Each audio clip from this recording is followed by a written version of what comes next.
হরে কৃষ্ণ।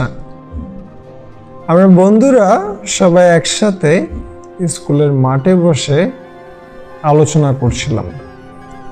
আলোচনার বিষয়টা খুব রসালো। কি সেই রসালো বিষয়?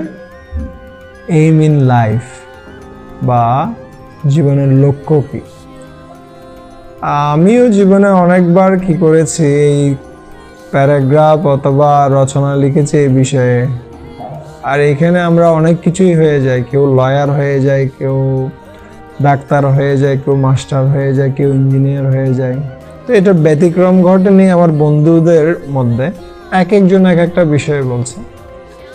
আর এভাবে বলতে বলতে আমার একটা প্রিয় বন্ধু, তার যখন পালা আসলো জীবনের লক্ষ্য বলার, সে বলল যে আমি বড় হয়ে মদ খাবো।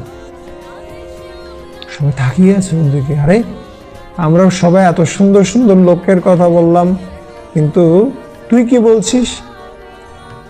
তখন ওই বন্ধুটা সে বলছে, দেখ আমার বাবা প্রত্যেক দিন রাতে মদ খায়, কিন্তু আমাকে দেয় না। তাই আমি চিন্তা করেছি যে আমি যখন বড় হব, যখন আমার অনেক টাকা হবে, তখন আমি নিজের টাকায় মদ খাবো, কাউকে কৈফিয়ত দিতে হবে না। তার এই যে চিন্তা, ছোটবেলার চিন্তা, সেটার আমি বাস্তব প্রতিফলন দেখছি এখন যখন আমি বাড়িতে যাই বা কোনো একটা উৎসবে যাচ্ছি, তখন আমি দেখি সে ঠিক জায়গায় রয়েছে। ঠিক জায়গায় কোথায়? যেখানে সবাই মিলে আড্ডা দিচ্ছে, মদ খাচ্ছে, সে সেই জায়গায় রয়েছে। তার এই যে বাসনাটি তাকে আজকের এই পর্যায়ে নিয়ে এসেছে। তাই আমাদের যে বাসনা অথবা আমাদের যে চিন্তা, সেই চিন্তাগুলো কথায় পরিণত হয়, কথাগুলো কাজে পরিণত হয়, এবং কাজগুলো যখন আমরা চালিয়ে যাই সেটা অভ্যাসে পরিণত হয়। আর এই অভ্যাস যখন আমরা চালিয়ে যেতে থাকি, তখন সেটি আমাদের চরিত্র নির্ধারণ করে। আর চরিত্র আমাদের ভাগ্য নির্ধারণ করে। তাই ভাগ্য নির্ধারিত হয় কোথা থেকে? চিন্তা থেকে। সে ভাগ্যের যে বীজ, সেটা কোথায় রয়েছে? সেটা চিন্তাতে রয়েছে। তাই আমাদের প্রত্যেকটা চিন্তাকে আমাদের পরীক্ষা করা উচিত, আসলে এই চিন্তাটি যথার্থ চিন্তা কি না। আমরা কখনোই ভাগ্যকে পরিবর্তন করতে পারবো না যদি না আমরা চিন্তাকে পরিবর্তন না করি। ঠিক যেমনি আপনি একটা রিভলভারের বুলেটকে আটকাতে পারবেন না। যখন এই বুলেট রিভলভার থেকে বের হয়ে যাচ্ছে, সেই বুলেটকে আটকাতে গেলে আপনার হাত কি হবে? রক্তাক্ত হবে শুধু, আপনি কিছু করতে পারবেন না। কিন্তু আপনি কাকে আটকাতে পারেন? আপনি সেই রিভলভারের যে ট্রিগার রয়েছে সেটাকে আপনি করতে পারেন, নিয়ন্ত্রণ করতে পারেন। ঠিক একইভাবে আমাদের যে চিন্তা, সেটি হচ্ছে এই রিভলভারের ট্রিগারের মতো।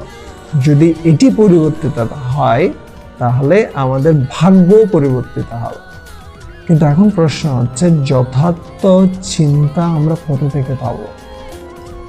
সেই যথার্থ চিন্তা যদি আমরা প্রাপ্ত হতে চাই, তাহলে আমাদের ভগবদ্গীতার আশ্রয় নেওয়া উচিত। ভগবদ্গীতা আমাদের শেখাচ্ছে কোনটি যথার্থ চিন্তা, কোনটি খারাপ চিন্তা। এই দুটির মধ্যে পার্থক্য নিরূপণ করছে। দৈবী এবং আসুরিক, এই দুটির মধ্যে পার্থক্য নিরূপণ করে আমাদেরকে দেখাচ্ছেন ভগবান কৃষ্ণ কোন পথ আমাদের অবলম্বন করা উচিত। ভগবদ্গীতার শুরুতে অর্জুন হতাশাগ্রস্ত, বিমর্ষ একজন ব্যক্তি ছিলেন, কিন্তু যখনই ভগবান কৃষ্ণ থেকে তিনি জ্ঞান প্রাপ্ত হলেন, তিনি সম্পূর্ণরূপে জ্ঞানবান, আনন্দিত একজন ভক্তে পরিণত হয়েছেন।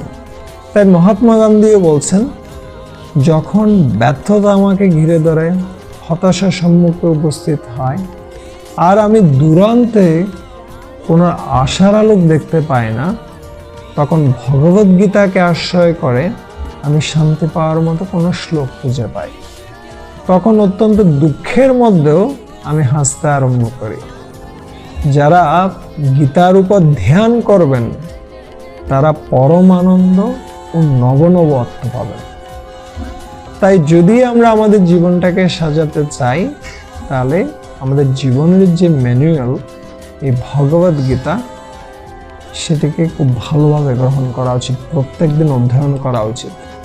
আমি প্রায় সময় বিভিন্ন বিশ্ববিদ্যালয়ে যখন সেমিনার প্রদান করি, তখন আমি ছাত্রদেরকে একটাই কথাই বলি সর্বশেষে, সেটি হচ্ছে, যদি কেউ ইনকাম করছে, আয় করছে, আর সেখান থেকে যদি একটা নির্দিষ্ট পরিমাণ অর্থ ট্যাক্স হিসাবে অথবা কর হিসাবে সরকারকে দেয়, তাহলে সেই অর্থ হচ্ছে সাদা টাকা। কিন্তু যদি সে সরকারকে ট্যাক্স না দেয়, তাহলে সেই টাকাটা হচ্ছে কালো টাকা। ঠিক একইভাবে আমরা একটা নির্দিষ্ট পরিমাণ সময় ভগবান থেকে প্রাপ্ত হচ্ছি, প্রতিদিন 24 ঘন্টা। এই 24টা ঘন্টা থেকে যদি 24টা মিনিট আমরা ভগবদ্গীতা অধ্যয়নের জন্য দিই, তাহলে এই সময়টা হচ্ছে সাদা সময়। কিন্তু যদি আমরা এই ভগবদ্গীতা অধ্যয়ন, হরিনাম জপ, ভক্তি অনুশীলন, এই সমস্ত কিছুর জন্য যদি আমরা সময় না দিয়ে শুধুমাত্র নিজের জন্য সময় ব্যয় করি, তাহলে এই সময়টা হচ্ছে কালো সময়, এবং এই কালো সময়টা কাল সর্পকে নিয়ে আসবে, আর যে আমাদের জীবনের সমাপ্তি ডেকে আনবে। তাই যদি আমরা ভাগ্যকে পরিবর্তন করে দুর্ভাগ্যকে যদি আমরা সৌভাগ্যে নিয়ে যেতে চাই, তাহলে ভাগ্যবানদের অনুসরণ করুন, অর্জুনের মতো রাজর্ষিদের অনুসরণ করুন, ভগবদ্গীতাকে হাতে নিন এবং জীবনকে আনন্দময় করে গড়ে তুলুন। হরে কৃষ্ণ।